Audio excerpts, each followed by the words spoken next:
The fountain sparkled under the midday sun, its jets catching light and throwing tiny rainbows across the stone plaza. Hundreds of people moved through the downtown summer festival, their laughter and chatter rising into the warm air like music. Vendors called out from their carts. Children shrieked on the spinning teacup ride, and somewhere a brass band played old jazz standards that drifted between the food trucks and craft booths. It was the kind of day that made people forget their worries. The kind of day that felt safe. Officer Denise Calloway walked the perimeter of the festival grounds, with her partner at her side. Brax moved with the quiet confidence of a dog who had seen things most people never would, his dark eyes scanning the crowd with the same intensity Denise had come to trust over 4 years of partnership. The Belgian Malinois was lean and powerful, his black masked face alert to every shift in the wind, every change in the rhythm of the crowd around them. His nose worked constantly, processing information Denise could only imagine. Cataloging scents, filtering threats, reading the invisible story of every person who passed. She had learned to watch him the way sailors watched the sky. When Brax was calm, the world was calm. When something changed in the set of his ears or the tension in his shoulders, Denise paid attention. That instinct had saved lives before. It had saved hers more than once. Today Brax seemed relaxed. His tail carried its usual slight curve, and his breathing was even as they passed a balloon artist, twisting animals for a line of eager children. Denise let herself enjoy the moment, the simple pleasure of walking through a happy crowd on a beautiful day. These were the shifts she appreciated most. The ones where nothing went wrong, where her job was just to be visible and present, a reassuring uniform moving through the noise of ordinary life. They reached the large stone fountain at the center of the plaza, its 3 tiers sending water cascading into the wide basin below. Families sat on the fountain's edge, eating festival food and watching their children chase each other around the spray. A group of teenagers took selfies against the backdrop of the water. An elderly couple shared a funnel cake on a nearby bench, powdered sugar dusting the man's shirt as he laughed at something his wife said. Denise paused to let Brax drink from his portable bowl. She crouched beside him, running her hand along his back while he lapped at the water. His muscles were relaxed under her palm. Everything was fine. Then everything changed. Brax's head snapped up so fast that water sprayed from his muzzle.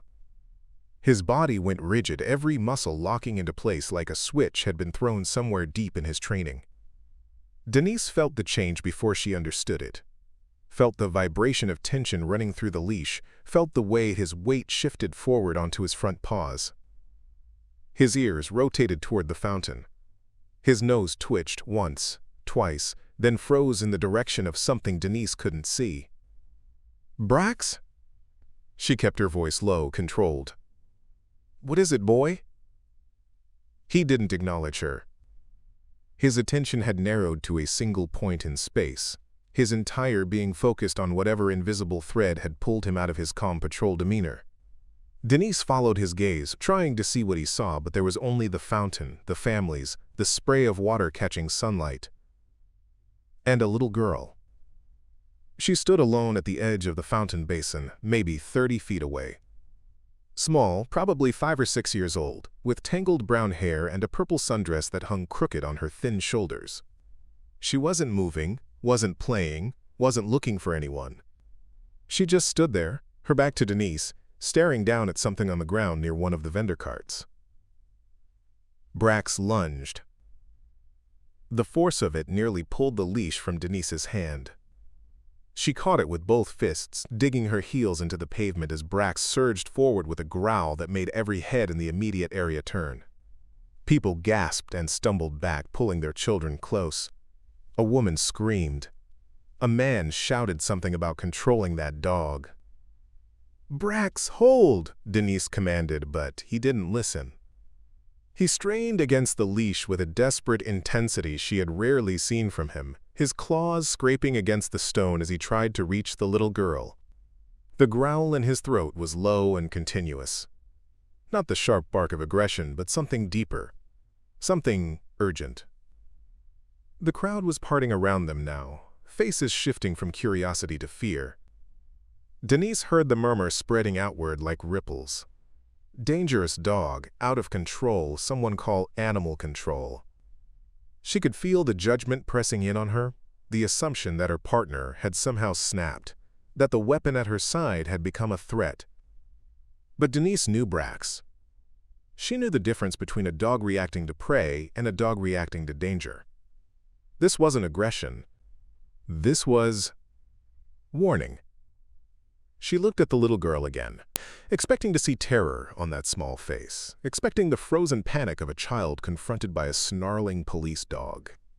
But the girl had turned around now, and what Denise saw stopped her cold. The child wasn't scared. Her face was pale and serious, her eyes wide, but not with fear. She was looking at Brax with something that almost seemed like recognition, like understanding. And her small hand was raised, one finger extended, pointing past Brax and Denise towards something behind one of the vendor carts. "There's something bad," the girl said. Her voice was small but steady, cutting through the noise of the frightened crowd. "Under there. I saw it. It's got wires." Brax's growl shifted. The aggression drained from his posture, replaced by something Denise recognized immediately. The trained alert behavior she had seen 100 times in practice, the specific body language that meant he had detected something his nose was designed to find. His ears went flat, his body lowered, and he turned his head toward the exact spot where the little girl was pointing. Not toward her, toward the threat she had found. Denise felt the pieces clicking together in her mind, the sudden clarity that comes when instinct finally catches up with evidence. Brax hadn't been trying to hurt the girl. He had been trying to reach her, trying to get between her and whatever was hidden beneath that cart.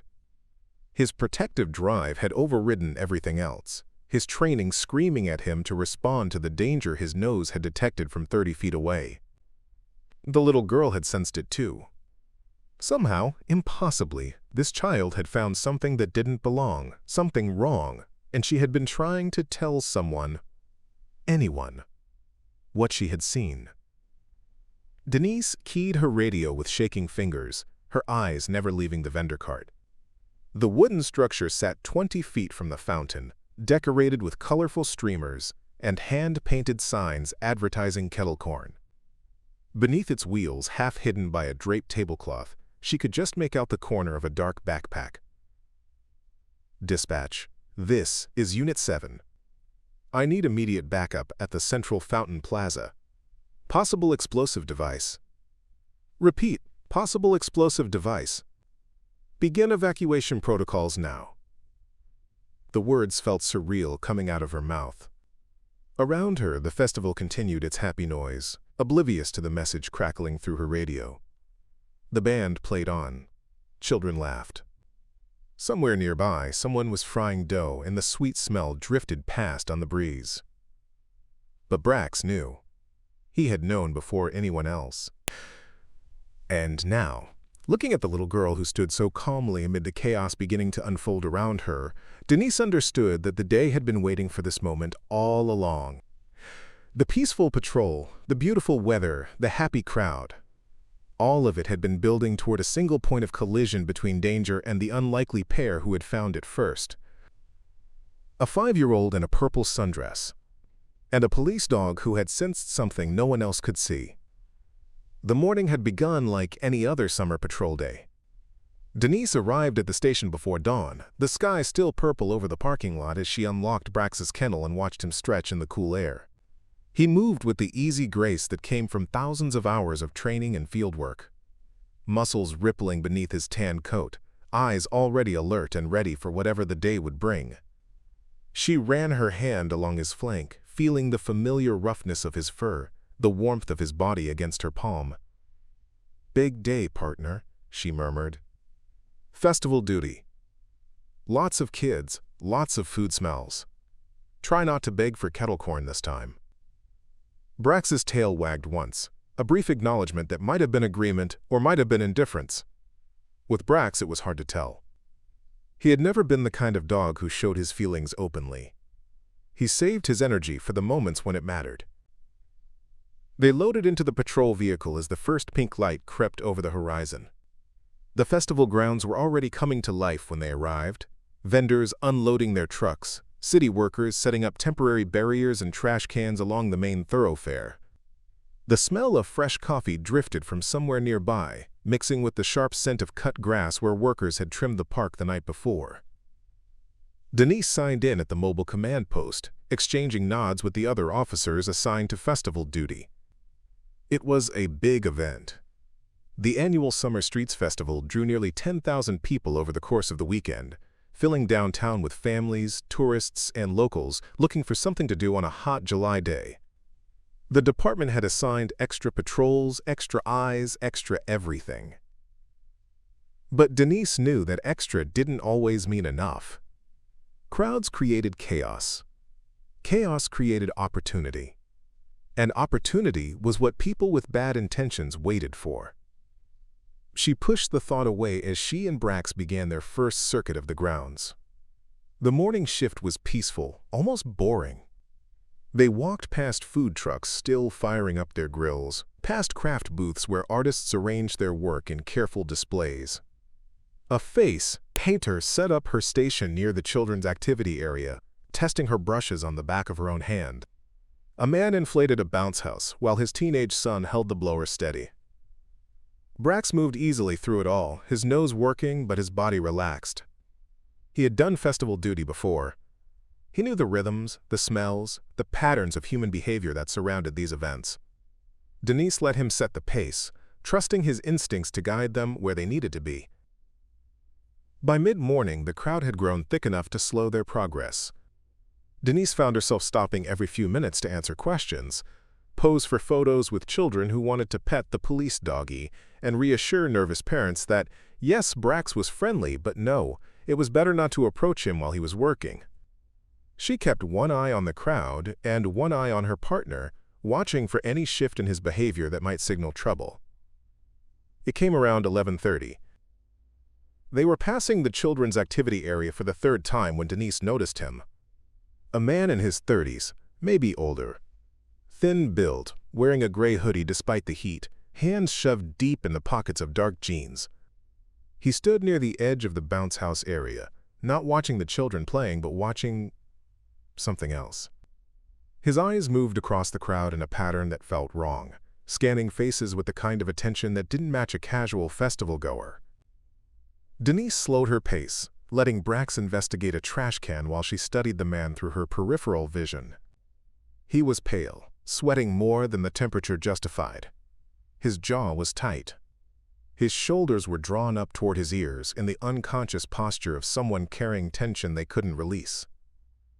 Then he looked directly at her.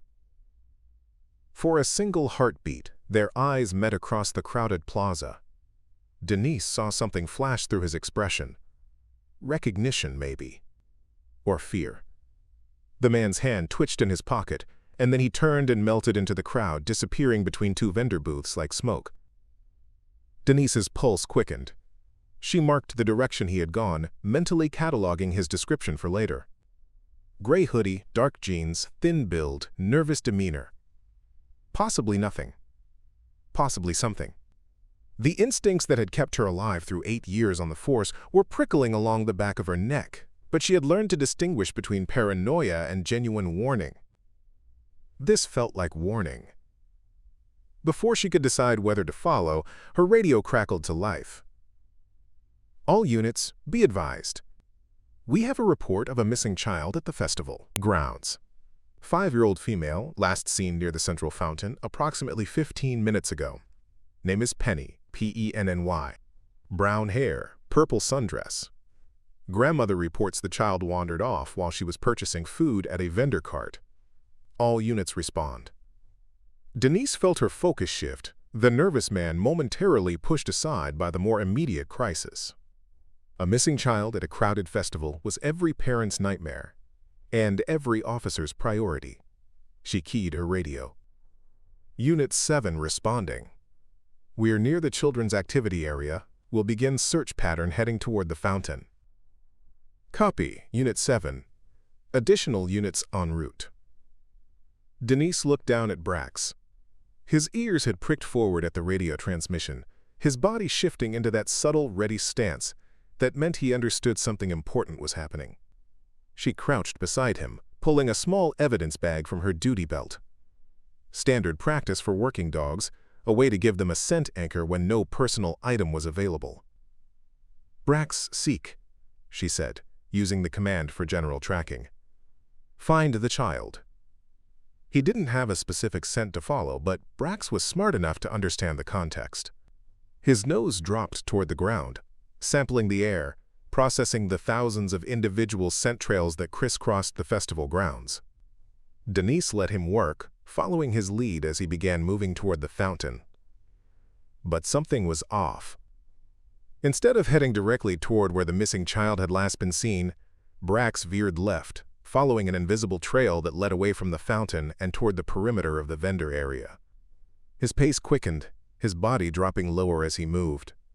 The posture of a dog who had found something interesting, something that pulled at his training in a way simple child scent wouldn't. Denise trusted him. She always trusted him. They passed the kettle corn cart, past the booth, selling handmade jewelry, past a trio of teenagers sharing a funnel cake. Brax's nose never lifted from its invisible trail, leading them deeper into the maze of vendor structures until they emerged near a small utility area where the city had positioned extra trash cans and recycling bins. And there, sitting abandoned against the back wheel of an unattended vendor cart, was a dark backpack. Brax stopped cold. His body went rigid, that familiar tension flooding through the leash into Denise's hand. He stared at the backpack with an intensity that made her stomach drop, his nostrils flaring as he processed whatever chemical signature had drawn him here. This wasn't a child's bag. It was too big, too structured, sitting in a spot where no festival-goer would leave it. The zipper was half open, and Denise could just make out the glint of something metallic inside. Wires, maybe, or components she didn't want to identify. She pulled Brax back slowly, her mind racing through protocols and possibilities. The gray-hooded man. The nervous pacing. The way he had vanished the moment she spotted him. The backpack sitting here, abandoned in a spot that would give someone time to disappear into the crowd before anyone noticed. The festival hummed around her, oblivious. Music played. Children laughed. Somewhere nearby, someone was calling out prices for lemonade, their voice cheerful and bright against the summer air. Denise reached for her radio, then stopped. The missing child. Penny. 5 years old. Brown hair, purple sundress. Last seen near the fountain. 15 minutes ago. The fountain was 50 yards away. And between Denise and that fountain, standing alone at the edge of the stone basin, was a small girl in a purple sundress, staring down at something on the ground near the same vendor cart where Brax had led them. Not wandering. Not lost.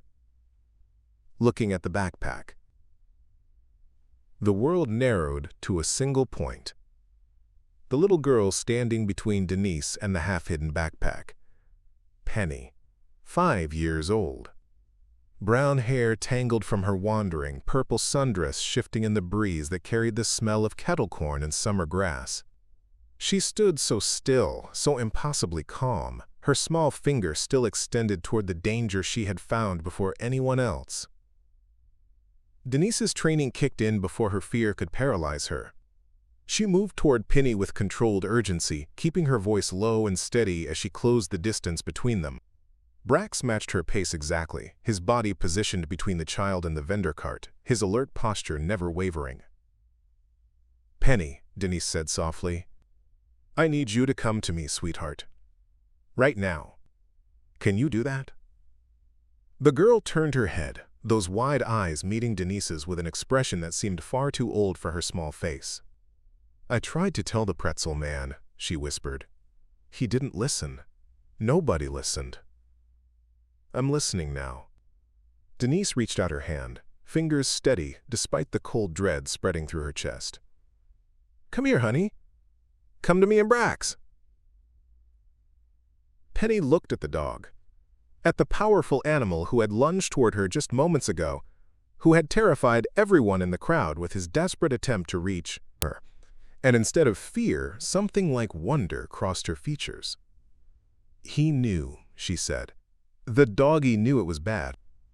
"He did." Denise's voice cracked slightly. "He's very smart. And right now, he wants to keep you safe. We both do. Please, Penny, take my hand." The girl finally moved, her small fingers wrapping around Denise's palm with surprising strength. Her skin was cool despite the summer heat, trembling slightly as the reality of what she had found began to catch up with her.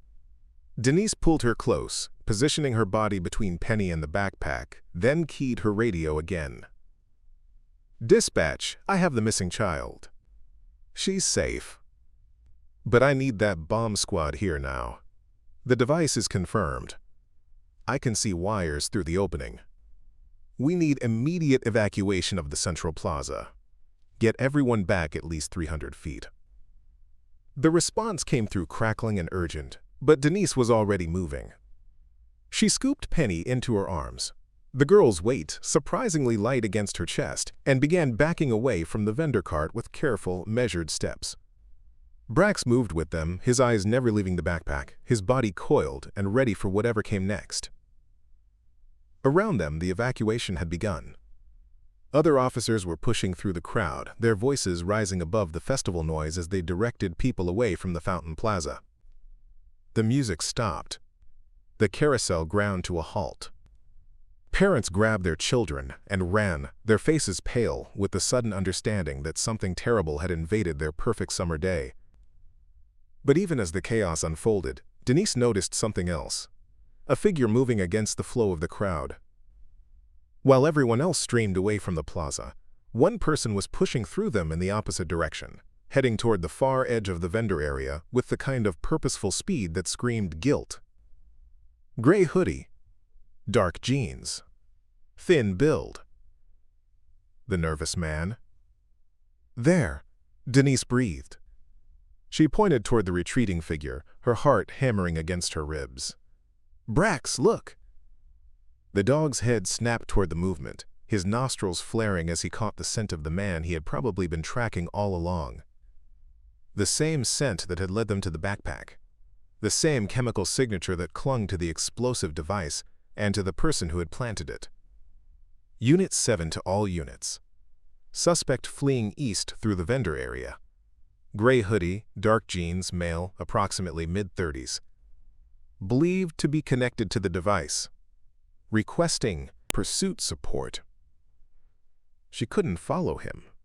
Not with Penny in her arms, not with the bomb squad still en route.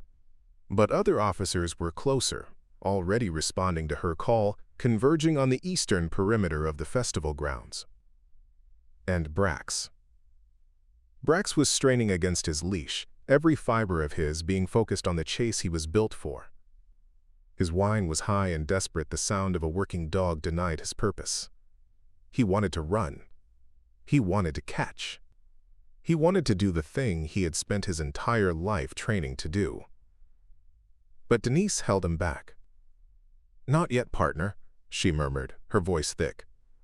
"Not yet." We stay with her. The girl in her arms was shaking now, the delayed shock finally catching up with her small body. Tears streamed down her cheeks, silent and steady, and she buried her face against Denise's shoulder as the world exploded into sirens and shouting around them. "You're okay," Denise whispered. "You're safe now. You did so good, Penny. You did so good." They reached the evacuation perimeter as the bomb squad truck came screaming around the corner. Denise handed Penny to a waiting paramedic, watching as the girl was wrapped in a shock blanket and loaded into an ambulance for observation. Her grandmother was already there, a gray-haired woman in her 60s, tears streaming down her face as she reached for her granddaughter through the open doors. "Penny. Oh God, Penny, I'm so sorry. I turned around for 1 second. "She's okay," Denise said, stepping back to give them space. "She's going to be okay." But even as she spoke the words, she knew the truth was more complicated than that. A 5-year-old had found a bomb. A 5-year-old had tried to warn the adults around her, and nobody had listened until a police dog had sensed the same danger she had discovered on her own. That kind of experience left marks. Invisible scars that wouldn't show up on any paramedic's checklist. The next hour passed in a blur of protocols and procedures. The bomb squad confirmed what Brax had already told them. The backpack contained an improvised explosive device, crude but effective, packed with enough destructive force to kill or injure dozens of people in the crowded plaza. The technicians defused it with careful, practiced movements while Denise watched from behind the perimeter tape, her hand resting on Brax's head. And then the radio call she had been waiting for finally came through. Unit 7, this is Unit 12. We have the suspect in custody. Apprehended fleeing through the parking structure on Maple Street. Canine tracking assistance is no longer needed. Good work out there. Denise closed her eyes, letting the relief wash through her in waves. Caught. The man who had planted the bomb, who had circled the children's activity area with death in his backpack, who had planned to turn a summer festival into a massacre. He was in handcuffs now. Because of Brax. Because of a little girl in a purple sundress. Because of instincts that couldn't be taught, only trusted. The sun was setting by the time Denise finished her statements and reports. The festival grounds had been cleared, the vendors packed up early, the families sent home with stories they would tell for years. The plaza that had been so full of laughter that morning was empty now, marked only by yellow tape and the lingering presence of evidence technicians documenting the scene. Denise sat on the edge of the fountain, Brax lying at her feet, his head resting on his paws. The water had been turned off, the jets silent, the stone basin dry and still. In the quiet, she could almost imagine the sound of children playing, the brass band, the cheerful calls of vendors selling their wares. Almost. A car pulled up to the perimeter, and Denise watched as Penny's grandmother helped the little girl out of the back seat. They had been cleared by the paramedics, released to go home, but apparently home could wait. The grandmother was holding something in her hands. A small bouquet of flowers purchased from somewhere on the way. Penny walked toward Denise with careful, deliberate steps. She looked tired, her face still pale from the ordeal, but there was something in her eyes that hadn't been there before. A kind of quiet strength that made Denise's chest ache. The girl stopped in front of Brax. The dog lifted his head, his dark eyes meeting hers with the same intensity they had shown that morning. But there was no growl now, no desperate lunge, just recognition, understanding. "Thank you for finding me," Penny whispered. She knelt down slowly, extending one small hand toward Brax's muzzle. "Thank you for knowing." Brax leaned forward and pressed his nose against her palm. A gentle touch, almost a kiss. His tail wagged once, twice, the first real wag Denise had seen from him all day. "He knew before anyone else," Denise said softly. "But you were the brave one, Penny. You tried to tell people. You stayed calm. You helped us save a lot of lives today." The girl looked up at her, those wide eyes glistening in the fading light. "Will you tell him he's a good boy? I don't know if dogs understand English." Denise smiled. The first real smile she had managed since the morning had turned upside down. "I think he understands more than we know." She knelt beside her partner, running her hand along his back the way she had done 1,000 times before. "Good boy, Brax. The best boy." His tail wagged again, stronger this time, and in the quiet of the empty plaza, with the sky turning pink and gold above them, Denise understood that some partnerships were forged in moments exactly like this one. Moments where trust became more than a word, where instinct became more than training, where the bond between protector and partner revealed itself in ways that couldn't be measured or explained. They had come to the festival for a routine patrol. They were leaving it as something more. A little girl who had tried to warn the world about danger nobody wanted to see. A police dog who had sensed the truth before anyone else could. And an officer who had learned, once again, that courage sometimes wore purple sundresses and had tangled brown hair. The grandmother placed the flowers at the edge of the fountain, a small memorial to a tragedy that hadn't happened, a thank you to the unlikely heroes who had stopped it. Penny took one last look at Brax, then turned and walked back to the car with her grandmother's hand in hers. Denise watched them go, her partner warm against her side. Tomorrow there would be reports to file, interviews to give, commendations to receive. The department would celebrate the successful response, the prevented attack, the partnership that had worked exactly as it was supposed to. News cameras would want footage of the brave K9 and his handler, of the little girl whose instincts had matched those of a trained police dog. But tonight, there was only this, the quiet plaza, the setting sun, and the simple truth that some moments changed everything. Brax stood and shook himself, ready to move, ready for whatever came next. Denise clipped his leash to her belt and walked with him toward the patrol car, their shadows stretching long across the empty stone. Partners. Always.